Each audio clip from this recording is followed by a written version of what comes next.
Before I really get cranked up this morning, I read through all of your list of actors.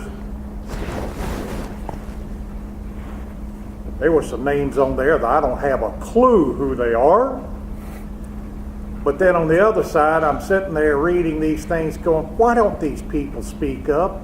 These are some interesting situations and actors and so forth, and I wish that some of you had spoken up. One comes to my mind that I saw several times as an interpreter, and that is a former professional wrestler, The Rock, which everybody just loves. But dang, he's perfect in terms of a contemporary actor who does the action movies to beat people up all the time, because that's what he was trained to do to start with for a career. And he also went to where I went to school. Years later, of course. And then, like another name that popped up, and I went, golly, that's a very fine actress who was, in a really good movie here recently, and that's Viola Davis. Wish you people had spoken up a little more. Nonetheless, where we left off was on page 78, 79, 80, as we begin to wrap up acting, pursuing a third exam on Monday. And where I left off was talking about the two techniques. The stuff is still on the whiteboard up here from where I was discussing this on Wednesday. You must have an exam coming up in about an hour. Yeah, you're working on your flashcards.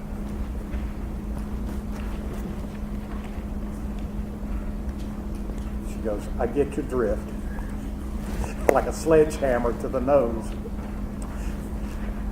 Anyway, I was talking about the one that has been the most prevalently used for over a century, and that is this idea of what is now called in the United States method acting. As we talked about, and as the author talked about, it originated with Konstantin Stanislavski at the Moscow Art Theater in the Soviet Union, former Soviet Union, Russia today, back in the 1880s. And it was simply a technique that he was working on whereby realistic, or what we call now realistic acting, could be pursued and taught through a particular series of techniques. And the primary focus of this technique, as I described it on Wednesday, is this idea of emotional recall, or another way of putting it is emotion memory. Again, recognizing that the actor's tool is themselves. And what Stanislavski, and then later in the late 1930s, this was picked up by a man named Lee Strasberg. Lee Strasberg is the founder of the Actor Studio that is in New York, that you hear an awful lot of the better actors of today talking about. And in fact, all of the finest actors we've got in this country, whether it's the Broadway stage or feature film, all of the better actors literally from the 40s all the way to the present, every one of them has gone to the Actor Studio in New York to study what is now referred to in the United States as method acting. And what Strasberg did was to take this concept of emotion memory that was started by Stanislavski and take it a few steps further and continue to develop the idea so that this particular technique could be taught to future generations of actors. Nonetheless, the whole idea of this is the utilization of emotional recall. Again, where that actor will delve back into their own emotional past to find a similar situation in their past where they have felt an emotion. They dwell on that. They dig it back up, if you will. And again, I've talked about this in terms of things that happen to you. Something reminds you of a past event. And all of a sudden that emotion from 5, 10, 15 years ago, all of a sudden comes pouring back over you. And all of a sudden now you are living that emotion. You are truly feeling that emotion. And what makes this technique such a quality technique is that because you're feeling it and living it in the moment on stage and performance, the actor doesn't have to worry about their vocal inflection. They don't have to worry about their facial expressions. They don't have to worry about their body language, their gestures, because they're feeling it. And those things are happening naturally. And therefore the scene appears very real when the audience sees it on the stage or the screen. They're literally living it. They're not just quote unquote pretending, or what we call indicating an emotion.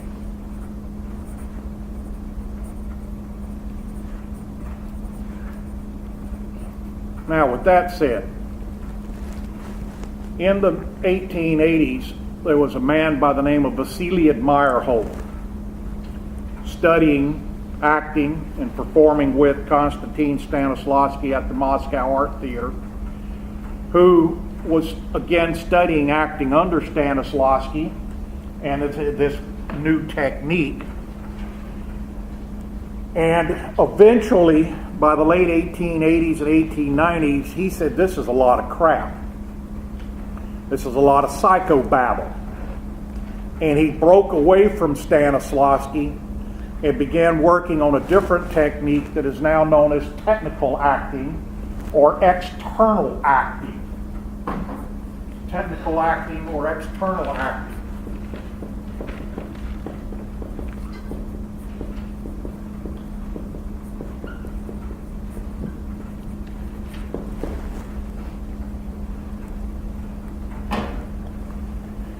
And what Meyerhold began to promote was the idea that an actor does not act an emotion. What they are acting is the actions of the emotion. They're not acting an emotion, they're acting the actions of an emotion.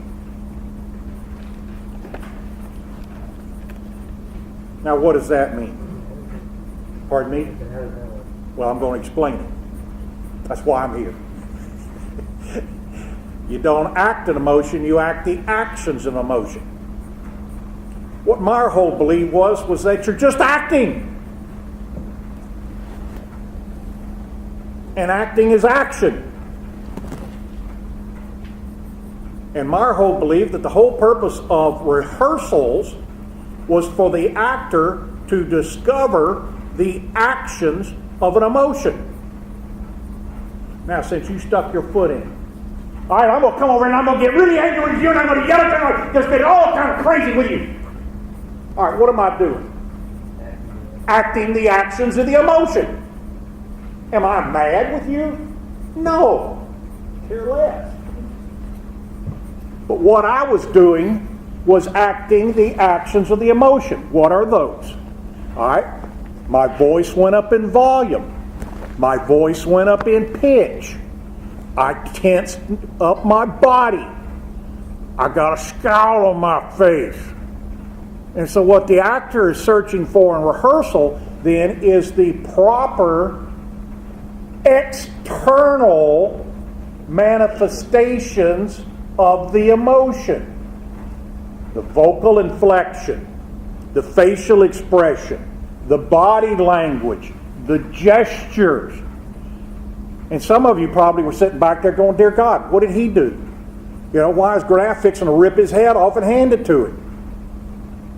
Because what I was doing was acting the actions of the emotion. I didn't have to think back to a point where somebody had really ticked me off and sit there and think about it for a few minutes, and all of a sudden it's like, oh my God, and then I go pour it out on him. But it's a whole different direction. To try to illustrate this for you a little bit further, two very fine actors of the 1980s, one of which, and again, this is not something I want you to write down in your notes. I want you to try to understand my point.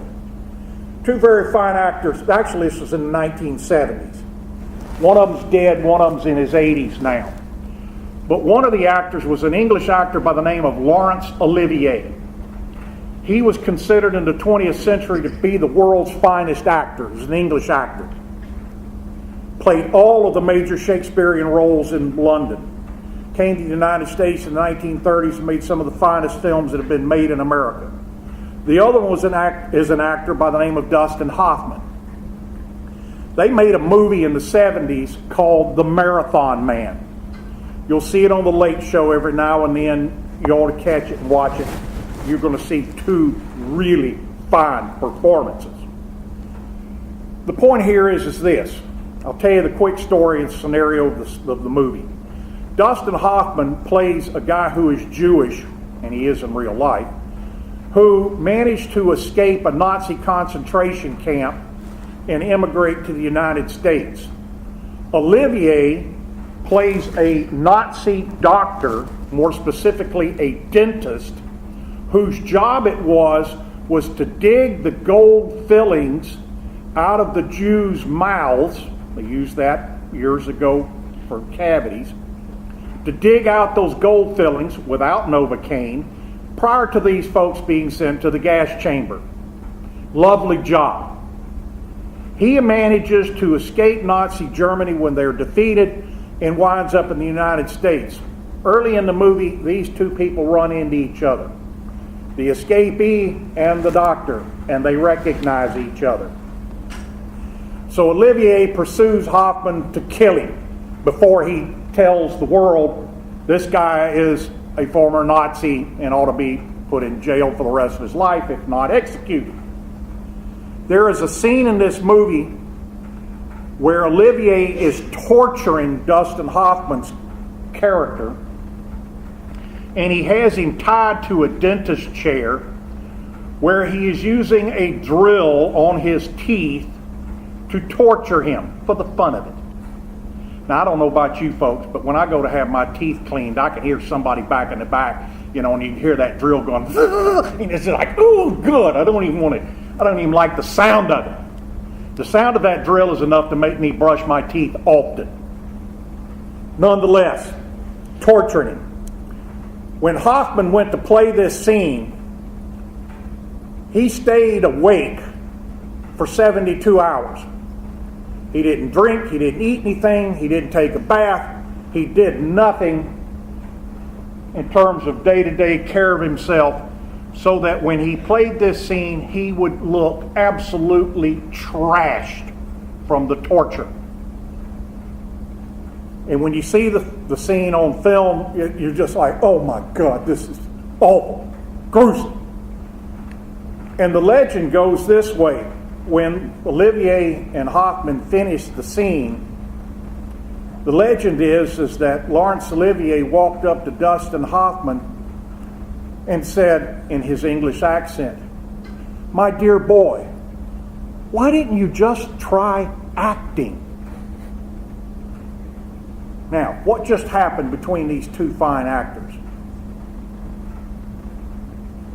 What just happened between them?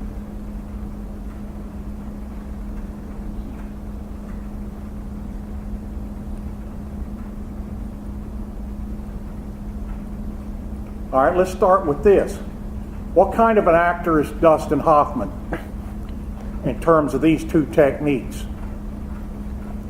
Method. He's a method actor. Method actor. What type then is Olivier? Technical. A technical actor. He said, what he was saying was, I'm insulting you. You're stupid. Your technique is stupid. Why in the world did you do this to yourself when all you need to do is just play the scene? He insulted him. One of America's finest actors, this English actor, just told him he was an idiot. And what you've got is a clash of the two techniques. My point here is one is not any better than the other. It just happens to be what works best for you as an actor. The few times that I've been on stage, I've kind of used a combination of the two. And again, it's kind of like a baseball player. I watched the Braves pull out a preseason game last night against the Detroit Tigers. And I was sitting there thinking about this. You know, it doesn't matter what technique you use as long as you can get a hit. You can hold the bat 12 feet above your head, or you can lay it on the ground and then pick it up at the last minute. If that's what works, that's what works. Now, some of you are sitting back there going, okay, now what of all of this are you expecting us to know for the test on Monday? There's my little crystal ball where I can see into the future because I see it on everybody's face. I expect you to understand, have a basic fundamental understanding of what I'm talking about in terms of these two techniques. Do you grab it? It sounds like a lot of voodoo. I guess finally then I need to kind of draw some conclusions here.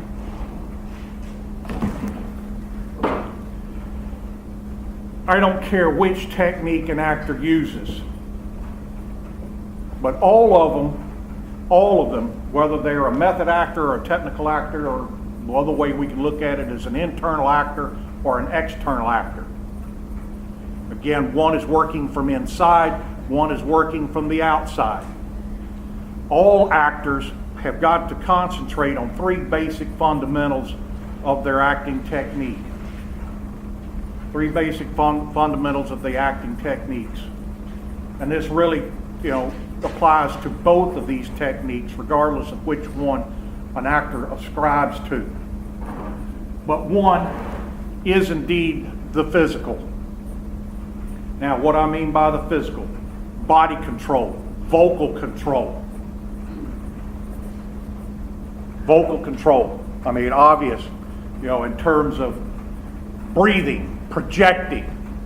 I mentioned the other day how singers, they're not just making sure they hit the proper notes. There's a certain amount of vocal control and learning when to breathe. I see people in a speech 101 class, they've got to run on sentence and they keep talking and talking and talking and talking, and they run out of air and they can't get another word out because they didn't give themselves a point in which they could stop and go, get it back, get some air back in there to keep going. But there's a certain level of vocal training and vocal control and body control. Being able to do all of the things that an actor is required to do. Most of the good actors are physically fit and trained. They're not all like John Goodman and are 6'6" and weigh 400 pounds. Secondly, there is a mental aspect. Mental aspect.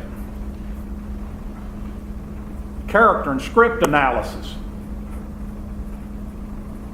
They have to have an understanding of the human condition. And again, when I use the phrase the human condition, I'm talking about understanding why people do what they do in a given situation. And they've got to have the ability then to project why this character is doing what they're doing. See, this is one of the fundamental purposes of rehearsals. Rehearsals is for the actor to discover what we call the 5 W's. To discover the 5 W's. The who, the what, the why, the when, the where again. They've got to discover, who am I? What am I doing?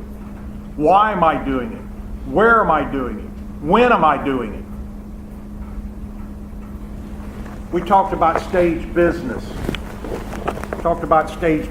Things that an actor is doing within the blocking. Let's say they come in and they find a letter on top of the table in a sealed envelope. All right? Their stage business is to go over there and to open it. All right? What that actor is looking for in terms of the 5 W's is the why and the how at this point. All right, why do I open this? And then how do I open it? And they've got to project this to an audience. The why leads us to a how, which isn't a W, but it's part of this. Why? Because it might contain important information. The how is, am I going to be glad to get this information, or I'm scared to death to get this information? And it's going to affect then how they open the envelope. And this is what I'm talking about in terms of the mental.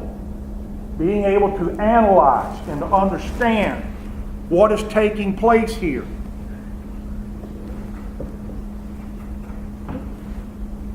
And the third fundamental is the emotional. Learning to act is learning to be private and public. Again, this involves the imagination, the individual's actor sensibilities of the world in which we live. Again, an understanding of the human condition, the ability to express and communicate inner feelings.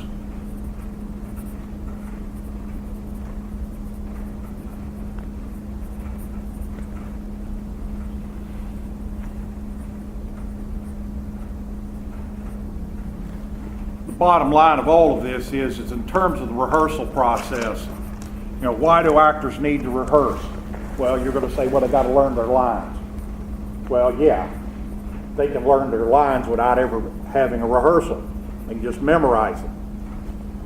But what I'm getting at here is what an actor is doing in rehearsal, especially in terms of live theater, is trying to absorb the biological life of the play.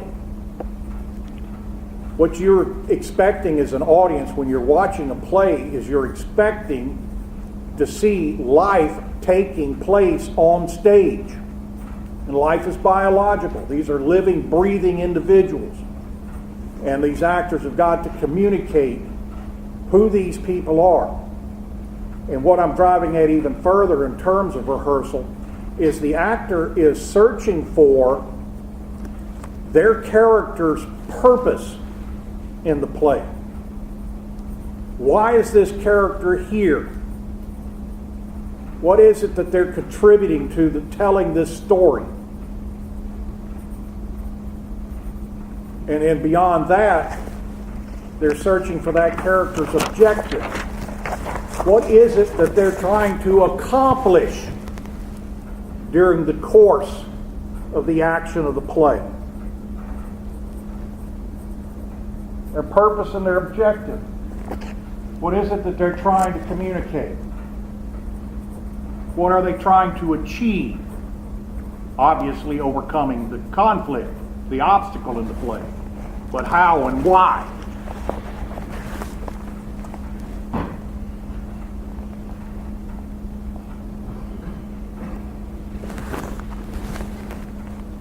Questions?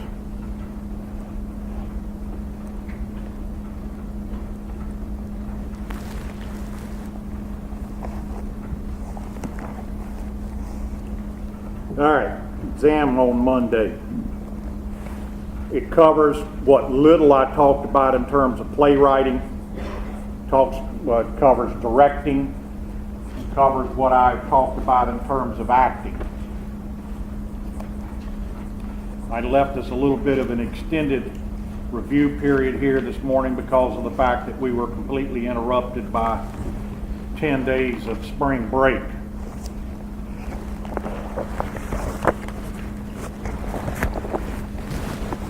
Going all the way back to playwriting.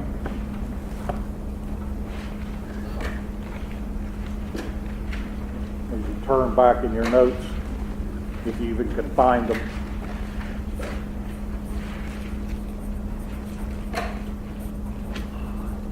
I talked a little bit about the playwright's process. More specifically, I talked about the different aspects of the play that the playwright is responsible for, such things as selecting the subject matter, what to focus or emphasize in it, what the purpose of the play is in terms of what it's trying to communicate to its audience, its point of view in terms of the point of view that the author is taking on that particular subject matter, and of course establishing the dramatic structure or the sequence of the events of the plot and creating the characters. Furthermore, I talked about 6 things that I broke into 2 groups, 3, what I call qualities of a well-written play. The first 3 I talked about was credibility, intrigue, and surprise. And then I talked about some issues that are a little more fundamental in terms of what I referred to as speakability, stageability, and flow.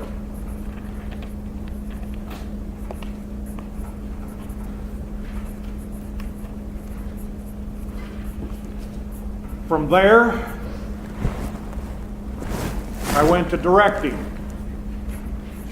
and I began talking about what a director does and how they do it, and the process of getting a play from page to stage, in the sense that the director has complete creative control.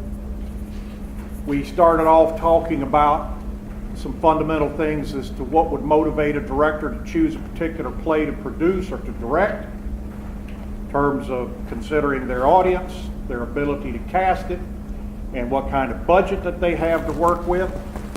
We talked about the evolution of the director in terms of their training, or how they become a director and take this particular responsibility with a production. Some start out as stage managers, some start out as actors, some start out with simply academic training and move into the field. Then we talked a little bit about the history of the evolution of the director, going all the way back to the ancient Greek theater, where playwrights directed plays, which evolved eventually into what we referred to as actor managers, where you had a leading actor who was directing the plays, all the way up to the first person to direct a play as we know directing today, and that is an individual, a German nobleman by the name of the Duke of Saxe-Meiningen,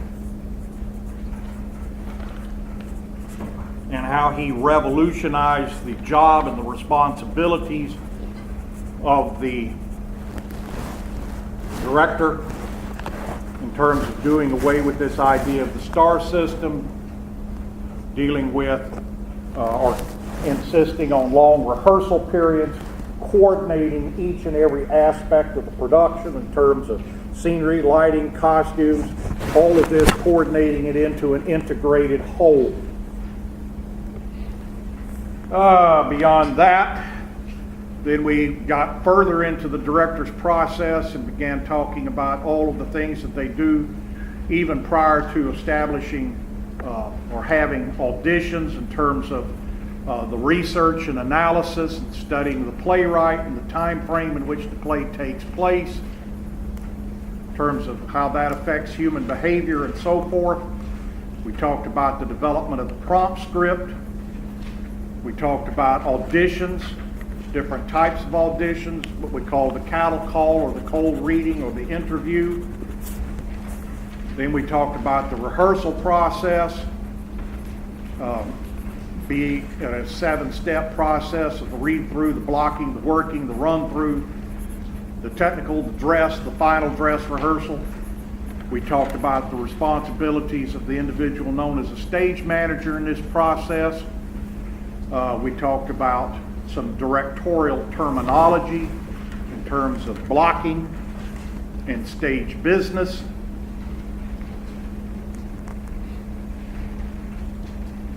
And then I began talking about acting. The word acting coming from the ancient Greek word hypocrite, which is basically what an actor is. We talked about a definition, or at least a description of acting, the persuasive demonstration of how a character feels, thinks, or believes, given within a given situation. Then we talked about what an individual must have to become an actor.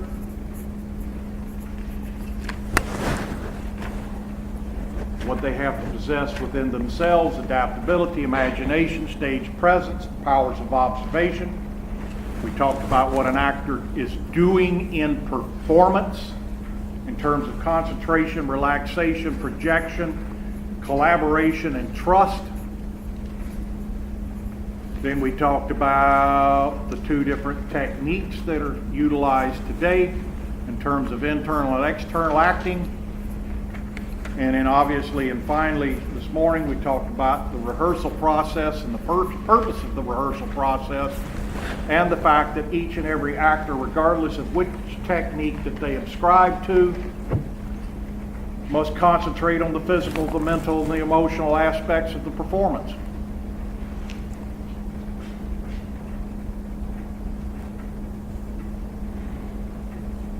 That's all I can think of.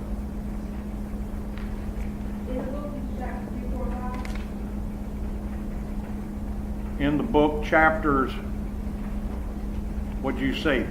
No, it's not 3 and 4 and 5. I'd have to look at a syllabus, and I'm not even sure I've got one with me. Well, the acting chapter is chapter 4. The directing chapter is...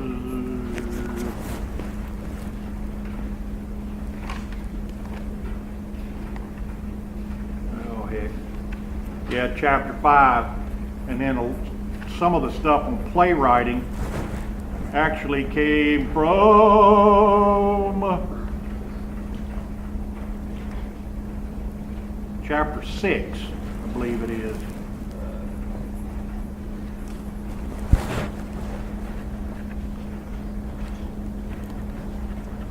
Come on, where is it? Maybe it's chapter 8. It'd be easy for me to look at my stupid syllabus.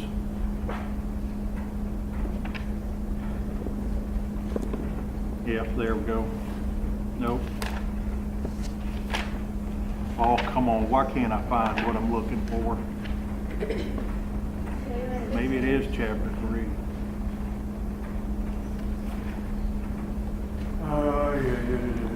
No, it's 150 something.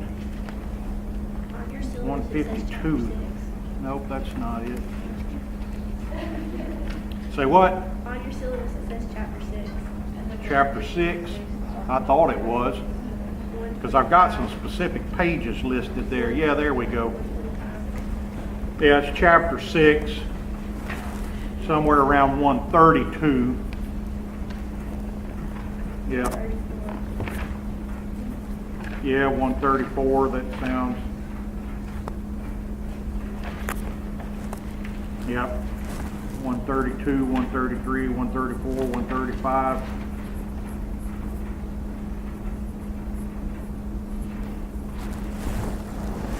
4, 5, and 6.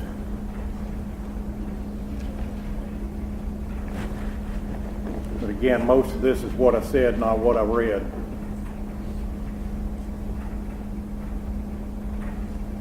All right, questions pertaining to the material.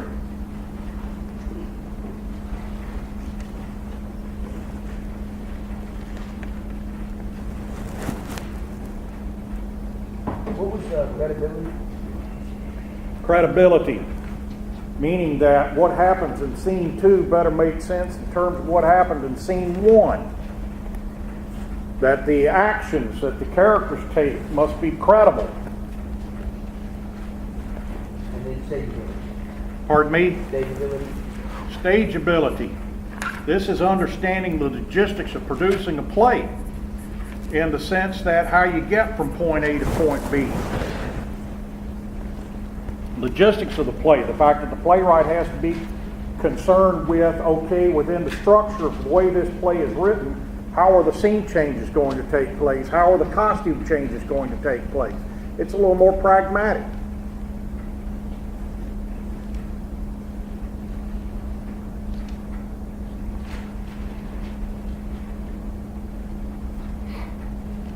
While you're flipping through your notes, I got a little story I want to share with you about a buddy of mine. When I was in graduate school 100 years ago at the University of Miami in Florida, I had a friend named Bob Rogerson, very fine young actor. He was an undergraduate student when I was a graduate student. And when we graduated about the same time, a long time ago, he went on to New York. I went to the Alliance Theater in Atlanta and worked for several years. And one day in the early 80s, I got a phone call from him, and he said that he had finally landed a part in a Broadway play. And I said, wonderful, you're going to make it. He said, well, maybe not necessarily. And I said, what do you mean? He said, well, I've been hired to fill in for an actor who was sick and is only going to be out 2 or 3 days, but nonetheless, I'm going to fill in for him. And maybe somebody will see me and go, God, that guy's really great, and hire me for another production. I said, well, yeah, that's how you get discovered. You know, start a career. He said, well, there's another problem with it. I said, well, what? He said, I only have one line of dialogue. I said, really? He said, well, yeah. And I said, what's the play about? And he said, it's about a battle during the Revolutionary War. I said, holy smokes. What's that? I never heard of it, hadn't heard of it since. Anyway, he told me that he had been instructed that at one point in the play, late in the first act, he was in an American Revolutionary War uniform, and he was to walk out on stage with his musket, and at a point in the scene, he was going to hear a cannon fire off in the distance, and his line of dialogue was, "Hark, I hear a cannon." And I said, "That's it?" And he said, "That's it." And I said, "Well, you better figure out how to make the most of that one line of dialogue." He says, "I'm working on it." Now, this is what an actor does. He said he was sitting there thinking about, okay, how can I deliver this line of dialogue so that it has maximum impact? Hark! I hear a cannon. He said, that's one way I could do it. Put the emphasis on hark, getting attention. Or he could thought, well, maybe I should say, hark, I hear a cannon, putting the emphasis on himself. Then he thought, well, maybe it should be the cannon fire, meaning that the battle is started. Hark, I hear a cannon! He said the first night he was to go on stage, he was standing backstage going, hark, I hear a cannon. Hark, I hear it. Hark, I hear a cannon. Oh, hark, I hear a cannon. Over and over and over and over. And finally the moment came to where he was to go out on stage in the beginning of this battle scene. And finally the time came as he was standing there and the sound effect of the cannon exploded. Kaboom! And he delivered the line of dialogue this way. What the hell was that?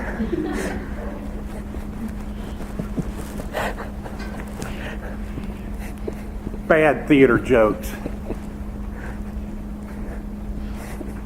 But those things do happen. Literally. All right. Any other questions? I'm giving you the time, folks. I don't want any more long faces. When you were talking about auditions, kind of call Foley, what is the difference? Interview is where the actor makes an appointment to meet with the producer and the director, the conductor, the choreographer, whoever's involved in the audition process, and they come in for a one-on-one rehearsal. They are prepared. They have prepared different kinds of monologues to present to them. If the show is a musical, they've got a song prepared so that they can hear them sing. They may have a little dance routine prepared so that the choreographer can see how well they can execute different dance steps and what have you. But that is a one-on-one type of audition process.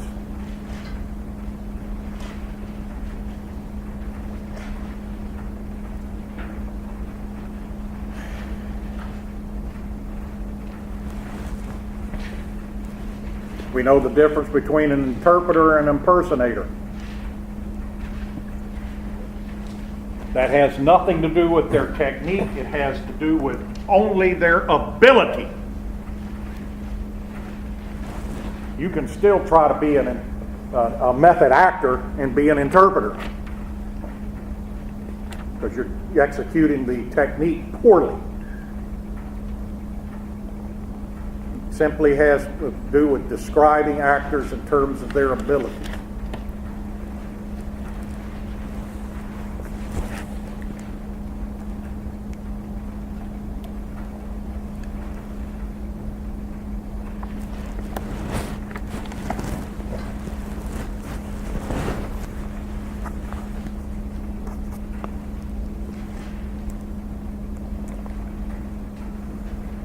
I feel like that proverbial guy leading a horse to water, but the horse doesn't want to drink. Any other questions you have?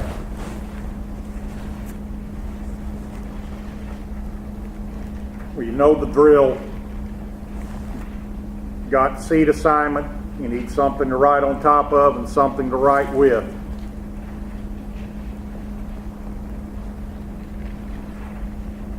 Somebody want to make a motion for adjournment? You so moved, and I hear a second. Second. Well, thank God. Somebody, I wondered whether you were going to get a second or not. You're speaking for the other 35? Yes, sir. Okay. All right, if that's it, that's it. We'll see you back here on Monday.